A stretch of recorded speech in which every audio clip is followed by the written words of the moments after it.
Assalamu alaikum dear students. I hope and pray that you all are safe and fine, and what we have studied so far, it will be easier to you to understand all those concepts. So in the last lecture we had discussed about the balance sheet income statement of a commercial bank, and further I had shared with you some lectures from Dr. Talat Afza regarding the same topics for your better understanding.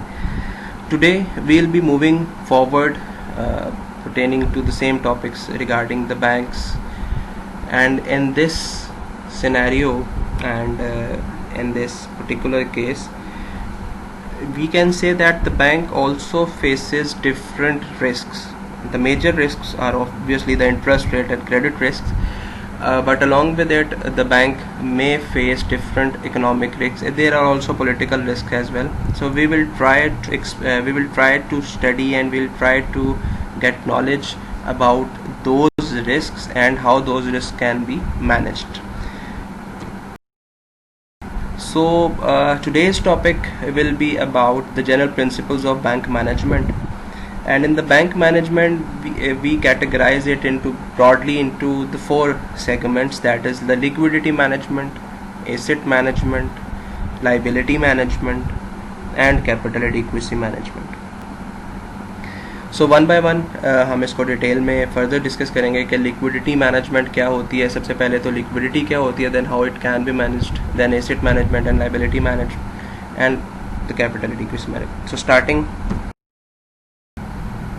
starting with the liquidity management. Liquidity means an immediate capacity to meet one's financial commitments. So जहाँ पे liquidity का मतलब आता है, या जब हम financial terms में liquidity की बात करते हैं तो हम कहते हैं liquidity का मतलब है कि कैसे जो हमारी current liabilities हैं वो हमारे current assets से fulfill हो सकती हैं. Now I have already explained to you people कि करंट लाइबिलिटीज़ वो होती हैं जो इमीडिएट नेचर की हैं, जिनको आपने एक साल से कम अरसे के अंदर फुलफिल करना है. अगेन एक साल से कम अरसे में भी वो फिर प्रायोरिटाइज की जा सकती हैं, कुछ एक दिन में देनी है, कुछ एक माह में देनी है, and so on. Similarly against all those current liabilities every company including the bank, they should keep current assets, and all those current assets which can immediately be converted into cash, we call it as the liquid assets. So I'm reading it again. Liquidity means an immediate capacity to meet one's financial commitments. The degree of liquidity depends upon the relationship between a company's cash assets plus those assets which can be quickly turned into cash. And similarly, the liabilities awaiting payments could be met immediately. This is the purpose why we need to have the liquid assets. So cash, obviously it's the most liquid asset, because you have the cash, that means you can meet any obligation through that cash. And further liquid assets में हम include करते हैं ऐसे तमाम assets को जो immediately cash में cut हो सकते हैं. For example, price bonds, they can immediately be converted into cash. For example, gold, that can be immediately converted into cash. For example, marketable securities, treasury bills, so all those things which can immediately be converted into cash, we call them as the liquid assets. और ये liquid assets फिर जो last line में purpose लिखा हुआ है, ये होती हैं ऐसी तमाम liabilities को पे ऑफ करने के लिए जो कि immediate नेचर की हैं, जो कि current liabilities हैं. Now before telling you more about the liquidity management, आपको मैं याद करवा दूं कि हमने previous lectures में एक concept पढ़ा था run on bank. So run on bank को explain करते हुए मैंने आपको बताया था कि run on bank एक liquidity crunch का result होता है. run on bank का मतलब ये नहीं होता कि बैंक के पास इतने पैसे मौजूद नहीं है कि वो liabilities pay off कर सके, बल्कि उसका मतलब ये है, या रन ऑन बैंक तब होता है जब बैंक के पास करंट लाइबिलिटीज़ को मीट करने के लिए सफिशेंट करंट एसेट्स नहीं है. In other words, immediate liabilities को पे ऑफ करने के लिए लिक्विड एसेट्स मौजूद नहीं है. Now if a bank is unable to meet its liquid or current or immediate liabilities, then bank के पास फिक्स्ड एसेट्स में जितने मर्जी हैं, the bank may get bankrupt or insolvent, because bank की जो इमीडिएट लाइबिलिटीज़ है वही पूरी नहीं हो रही हैं. Nobody will wait for 1 year और प्रॉबेबली 2 years कि वो लाइबिलिटीज़ जो हैं बैंक अपनी पे ऑफ करे. So everybody will rush towards the bank, everybody will run towards the bank to get that deposits and all those belongings back from the bank, and this may result in run on bank and later on the bankruptcy or insolvency. So that is why liquidity management is very important. अगर liquidity bank manage नहीं करता तो चाहे bank जितना मर्जी profitable है, bank के पास जितने मर्जी एसेट्स मौजूद हैं, बैंक के पास बेहतरीन स्टाफ मौजूद है, कैपेबल स्टाफ मौजूद है, लेकिन अगर लिक्विडिटी मैनेजमेंट में प्रॉब्लम हो गई, that means all the good things can become just trash. So इसलिए लिक्विडिटी मैनेजमेंट इंपॉर्टेंट है. अब बैंक कैसे मैनेज करता है लिक्विडिटी को? दो प्राइमरी चीज़ें जिसको स्टेट बैंक ऑफ पाकिस्तान, अगर हम पाकिस्तान की बात करें, या सेंट्रल बैंक किसी भी मुल्क का, दो प्राइमरी चीज़ें ऐसी हैं जो इम्पोज करता है किसी भी कमर्शियल बैंक पे कि वो ये काम करें so that liquidity in the term और in the time of issue और in the time of problems bank अपना लिक्विडिटी मैनेज कर सके. so, उसमें से एक को हम कहते हैं स्टैट्यूटरी लिक्विडिटी रिक्वायरमेंट. ये एक सर्टन परसेंटेज ऑफ डिपॉजिट होती है जो बैंक को मेंटेन करना होती है. ये मैं अभी आपको एक्सप्लेन करूँगा. And the second one is cash reserve ratio. So two basic things which almost all the central banks have, at least the state bank of Pakistan if we talk about our own country. तो ये दो ऐसी reserves या ratios या proportions हैं जो किसी भी कमर्शियल बैंक को जो कि पाकिस्तान में ऑपरेट कर रहा है इनको मेंटेन करनी पड़ती हैं. So talking about the first one, that is statutory liquidity requirement. Statutory liquidity requirement जो है that is a compulsory proportion, a compulsory ratio of deposits that the bank has to maintain in form of cash, gold or other securities. That means these are the liquid securities or these are the current assets which can be converted into cash if needed. So compulsory ratio deposit की है जो bank को maintain करनी है in the form of cash और equivalent to cash आप कह सकते हैं. You can say for example, मैं जस्ट फॉर एन इंस्टेंस, अगर बैंक के पास 100 बिलियन का डिपॉजिट आया है, that deposit means the current deposit और the saving deposit which is not a fixed deposit और which is not a term deposit. 5 साल का 3 साल का डिपॉजिट नहीं, 1 साल या उससे कम अरसे के लिए कोई डिपॉजिट आया है. सो दैट मीन्स इधर इट्स अ करंट डिपॉजिट और अ सेविंग डिपॉजिट. उसकी एक certain percentage, just for an example 10%, bank को SLR या स्टैट्यूटरी लिक्विडिटी रिक्वायरमेंट के तौर पे मेंटेन करनी है. इसका मतलब ये है कि अगर 100 बिलियन का डिपॉजिट आएगा तो उसकी 10% जो कि 10 बिलियन बनता है, वो 10 बिलियन बैंक अपने पास रिजर्व के तौर पे कैश या कैश इक्विवेलेंट की फॉर्म में मौजूद रखेगा.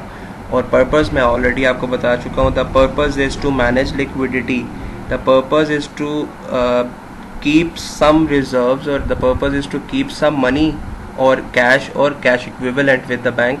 कि अगर बैंक रन ऑन बैंक की पोजीशन में चला जाता है या खुदा न खास्ता किसी क्रैश या खुदा न खास्ता किसी फाइनेंशियल क्रंच में आ जाता है, तो इस रिज़र्व को यूज़ करके वो अपने आप को उस टाइमली या उस वक्ती तौर पे जो प्रॉब्लम फेस करना पड़ी है लिक्विडिटी की, कैश क्रंच की, उससे बाहर निकाल सके. So in short, it is kept by the bank in the form of liquid assets. The purpose of maintaining SLR is that the bank will have an amount in the form of liquid assets which can be used to handle a sudden increase in demand for the amount from the depositor. So again the same thing, अगर bank की expectation से ज़्यादा deposit withdraw होने लगता है या ज़्यादा depositors अपना पैसा विड्रॉ करने आ जाते हैं, and the bank may have invested that amount into some long term assets, या किसी ऐसे प्रोजेक्ट में इन्वेस्ट कर दिया जिसका रिटर्न आने में अभी टाइम है, या किसी ऐसी जगह पे एडवांस या लोन दे दिया जिसको शायद अभी वापसी लेटर स्टेज पे मिलेगी. सो वक्ती डिमांड को पूरा करने के लिए या उस टाइमली प्रेशर को मीट करने के लिए ये रिजर्व्स जो हैं वो काम आते हैं और इन रिजर्व्स को यूज़ किया जा सकता है. To have liquidity management, the second ratio that I have told you was cash reserve ratio. So as the name suggests, it will pertain to pure cash. So cash reserve ratio is a percentage of money to be kept by all the banks with central bank in the form of cash. So it's a pure cash, not the cash equivalent, and hence it regulates the flow of money in the economy. अब अगर हम बात करें ये जो last line, and hence it regulates the flow of money in the economy, probably you might have studied it in BCom in the subject of money and banking or some relevant subject. जब एक specific percentage, again it is the specific percentage of the deposits, so keeping the same example जो मैंने आपको last में दी, let's say कि हम कहते हैं कैश रिजर्व रेशो 5% है. अगर 100 बिलियन का डिपॉजिट आता है तो उसका मतलब है उसमें से 5% 5 बिलियन जो है वो प्योरली कैश की फॉर्म में सेंट्रल बैंक के पास चला जाएगा. So that means the bank has a reduced और डिक्रीज्ड लैंडिंग कैपेसिटी. पहले अगर वो 100 बिलियन किसी को आगे लैंडिंग कर सकता था, तो अब 5 बिलियन क्योंकि वो रिजर्व के तौर पे सेंट्रल बैंक के पास चले जाएंगे. सो बैंक की जो लैंडिंग कैपेसिटी है वो कम हो गई. कितनी कम हो गई? 5 बिलियन से, and remaining 95 billion can be lent. So यही बात यहाँ पे लिखी गई, and hence it regulates the flow of money in the economy. इसको हम क्रेडिट क्रिएशन कॉन्सेप्ट भी कहते हैं, मनी मल्टीप्लायर इफेक्ट भी इसी को कहते हैं. सो क्रेडिट क्रिएशन अगेन हम कमर्शियल बैंक्स को मशीन ऑफ क्रेडिट भी कहा जाता है कि लेट्स से अगर किसी एक बैंक के पास, HBL के पास 100 बिलियन का डिपॉजिट आता है. इनफैक्ट ये चीज़ मैंने आपको मॉनेटरी पॉलिसी एक्सप्लेन करते हुए भी बताई थी. जब बैंक के पास लेट्स से 100 बिलियन का डिपॉजिट आता है तो उसकी एक सर्टन परसेंटेज रिजर्व्स के तौर पे, जिसमें कैश रिजर्व भी है, स्टैट्यूटरी लिक्विडिटी रिक्वायरमेंट भी है, इसके तौर पे रख ली जाती है, और बाकी पैसा जो बचता है वो बैंक एडवांस कर सकता है. सो जैसे जैसे ये रेशो बढ़ती जाती है वैसे वैसे बैंक की लैंडिंग कैपेसिटी कम हो जाती है. सो इकोनॉमी में अगर इन्फ्लेशन हो रही है तो सेंट्रल बैंक इस रेशो को बढ़ा देता है, और अगर डिफ्लेशन हो रही है तो सेंट्रल बैंक इस रेशो को कम कर देता है, ताकि बैंक की लैंडिंग कैपेसिटी बढ़ाई जाए और मनी फ्लो को इकोनॉमी में रेगुलेट किया जा सके. Then the next thing is, while statutory liquidity ratio is time and demand liabilities of the bank, which are to be kept with the bank itself to maintain solvency of the bank, where both affects lending capacity of the bank. Again I have told you people this. So दोनों में जो basic difference अगर मैं आपको categorise करूं, तो cash reserve ratio है जो प्योरली कैश की फॉर्म में होती है, and it is kept with the central bank, जबकि SLR या स्टैट्यूटरी लिक्विडिटी रिक्वायरमेंट है दैट मे बी कैश और गोल्ड और securities, but they must be liquid assets, और which can be, if they are not cash, they can be converted into cash immediately if needed. And CRR जैसे central bank के पास ये ratio या ये पैसा या ये जो रिजर्व्स हैं ये सेंट्रल बैंक के पास मेंटेन किए जाते हैं, जबकि जो स्टैट्यूटरी लिक्विडिटी रिक्वायरमेंट है उसके अगेंस्ट जो परसेंटेज है that is kept by the bank itself. So वो बैंक अपने पास रखता है. अब अगर हम बात करें अपने मुल्क की सेंट्रल बैंक ऑफ पाकिस्तान की, स्टेट बैंक ऑफ पाकिस्तान की, तो as per the master circular I have shared the materials और I have shared the links at the end of this lecture in a separate slide, जिसमें आप उन circulars को और जहाँ से ये डेटा लिया गया उसको भी पढ़ना चाहें तो पढ़ सकते हैं. कुछ सर्कुलर्स हैं जिसमें एक मास्टर सर्कुलर है विच प्रोबेबली वाज इशूड इन 2004, जिसमें कुछ बेसिक बैंकिंग रेगुलेशंस बताए गए हैं और उस किस सेक्शन के अकॉर्डिंगली SLR और CRR मेंटेन करनी है वो बताया गया है. सो उसमें भी यही चीज़ है, SLR भी मेंटेन करनी है हर कमर्शियल बैंक ने पाकिस्तान में, और CRR भी मेंटेन करनी है. And as per the latest circular that I have studied, it was 14% SR for Islamic banks and 19% SLR for commercial bank, non-Islamic banks, that means conventional banks. and 5% it is the same. CRR is same for both Islamic as well as conventional bank.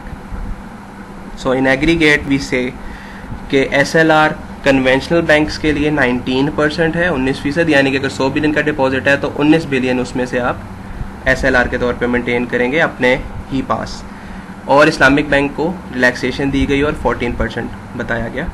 जबकि अगर हम CRR की बात करें, cash reserve ratio की बात करें, तो दोनों मतलब मोड्स ऑफ बैंकिंग में, इस्लामिक बैंकिंग और कन्वेंशनल बैंकिंग में, दोनों में वो 5% है। सो दैट मीन अगर 100 बिलियन का डिपॉजिट है तो 5 बिलियन उसके अगेंस्ट CRR प्योर कैश की फॉर्म में सेंट्रल बैंक या पाकिस्तान में स्टेट बैंक ऑफ पाकिस्तान के पास हर कमर्शियल बैंक को मेंटेन करेंगे।